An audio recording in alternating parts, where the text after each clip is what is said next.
This one's wife. 12 minutes. Hello, I'm H.G. Tudor. According to Ben Chapman, who writes in GB News' outlet, Prince Harry's meeting with King Charles lasted 12 minutes after Duke arrived without invitation. Prince Harry's meeting with King Charles lasted 12 minutes, according to royal commentator Lady Colin Campbell. The Duke of Sussex cleared his schedule for an abrupt trip across the pond after learning of his father's cancer diagnosis.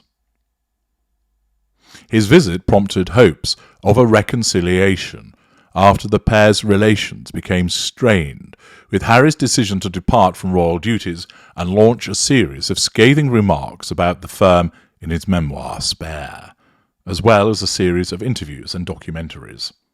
But Harry's trip was a brief one, heading back home shortly after the meeting with his father. Lady C told GB News that Harry's meeting with the King may have been more brief than originally understood, lasting just 12 minutes. My understanding is actually the meeting lasted exactly 12 minutes, she said. Not 30 minutes or 45 minutes, and Harry took it upon himself, without an invitation, to get on a plane, fly over, and inform the King's office that he was arriving. One could actually wonder who was the visit for. Was it for Harry? Was it the King? Or was it for Netflix? Or was it a combination of all three? Despite Lady C's assertions, palace sources told The Express that Harry's reunion with Charles was a cause for optimism. Harry's brief trip to the UK did not include a reunion with his brother, Prince William. Earlier, former BBC royal correspondent Jenny Bond said that by not meeting Harry, William has shown that he has disowned his brother. She added, Harry could bunk down in Clarence House, where he used to live, to have the house to himself, or he would follow perhaps by car, if he wasn't going to go in the helicopter with his father and his stepmother. But neither of these things happened. Instead, he went off to a hotel, and goodness knows what he did with himself. The obstacles to surmount remain significant for father and son. In his 2021 interview with Oprah Winfrey, Harry said Charles stopped taking his calls when he was trying to discuss stepping down as a working royal in 2019. In a series of interviews to promote his book, Harry attacked the reputation of Charles's wife, Queen Camilla, saying her willingness to forge relationships with the British press made her dangerous, and criticised her attempts to rehabilitate her image at his cost. Just weeks after Spare was released, Harry and this one's wife were asked to vacate their UK home, Frogmore Cottage, close to Windsor Castle, with reports claiming the move was sanctioned by the King. But later that year, Harry reportedly phoned his father on his 75th birthday last November to wish him well. The warring royal brothers may yet take to heart the words of Charles, who, according to Harry's memoir Spare, told them after their grandfather, the Duke of Edinburgh's funeral, "Please, boys, don't make my final years a misery." Well, as always, I leave it up to you to determine the veracity of the information that's relayed there. But the suggestion is that Harry decided that he was going to come over and wasn't actually invited. That is likely to be correct. Whilst it's the case that Charles contacted him to tell him about the cancer diagnosis, he probably didn't say to him, "You need to come over." Probably because, whilst it's serious, it's not that emergency serious. But nevertheless, Harry deemed that it was appropriate for him to do so, because he still does care for his father. He does have emotional empathy for him. But he was only able to do so with the blessing of his handler for the reasons that I've outlined previously. The fact is that Charles remains of the position of giving him short shrift. He doesn't trust his son.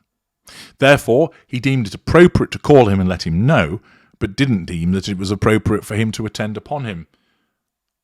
But Harry decided he would do that anyway, if what Lady Colin Campbell says is correct. Thus, he turns up. Doubtless a combination of him caring about his father, but also having been dispatched to do this, to find out, is he, for instance, still in the will? What's the condition? Because, of course, he wants to know more about where his father is up to. Him because he cares, from her perspective, because she wants to know, is he on his way out fairly soon? Where's that going to leave us? We still do need them, because we need them for money, we need them for connections. And therefore, she needs to elicit that information. Thus, Harry is dispatched to do so. Charles, of course, wary of the pair of them, both as a consequence of his natural paranoia, his narcissism, and, of course, understandably so, after their behaviour and conduct, isn't bothered about Harry attending. And when he learns that he's coming, thinks, well, okay, I'll shift my schedule, but only slightly, and give him 12 minutes. Thus, this demonstrates the assertion of control over Harry by giving him such a short time slot. He travelled all the way from Los Angeles and was just given 12 minutes. There'll be many who say, well, that's all he deserves. Indeed. But it is demonstrative of the need to control him by just giving him that short time slot. And demonstrates once again the dynamic that takes place within this family. But furthermore, we actually have word from King Charles about what went on in those 12 minutes with a short address that he made to the nation. King Charles here. Thank you all for your lovely messages following the rather decent news I've had lately. You may also have heard that ginger twerp came over to see me. Absolute fool of a boy. And, well, I had 12 minutes wasted. Can you believe it? 12 minutes wasted on this clown. You know, in 12 minutes I could have gone for a walk, and at a brisk pace I could have covered about a mile. Remember, fresh air and a bit of movement never hurt anyone. Or I could have used those 12 minutes to make myself breakfast. Could be oatmeal or an omelette. Takes less than 15 minutes, you know, to make a nice breakfast and get a great start to the day, particularly if you have somebody who's boiling the eggs over and over again to ensure they're just right as you walk in through the door. Marvellous. You could also call a friend or loved one. Now, in this day and age of texting and social media, it's nice to still phone a friend and hear their voice. Could be an old friend, such as Bullseye from high school, or a new friend you've just met. But you did better with use of 12 minutes than listening to that ginger runt wanting money out of me. Or you could have read a chapter in a book and learned something. For him, it would be a children's book. For me, it would be a more important book. But again, there'd be better use of 12 minutes than listening to him. You could in 12 minutes do something creative, paint or sketch or doodle, write a poem or sing a song. Letting your creative juices flow increases happy chemicals in your brain, you know. It's never a bad thing. You could have listened to a guided meditation on YouTube. Camilla here often does that. Likes a bit of positive self-affirmation, makes her laugh at all the stupid things that they say, and causes her to say it reminds her of the American. Oh, yes, doesn't it, darling? Oh, yes, here we are. You could write a thank you note in 12 minutes or take a power nap. Or engage in a bit of self-care, you know, quick face mask, fingernail trim, bit of stretching. All good use of the time. But better than listening to that twerp come over and waste 12 minutes. So my advice to you, good people of Great Britain and Northern Ireland, is to ensure that in future, that if you have an errant son, an errant relative that's going to come and waste 12 minutes of your time, you sit on something more constructive, just as I've explained. Now, must go. Cash in the attic's on again. You know how I like that. And thus, Charles there, finding a different way to utilise 12 minutes rather than listen to his son. This demonstrates just where Harry has fallen to.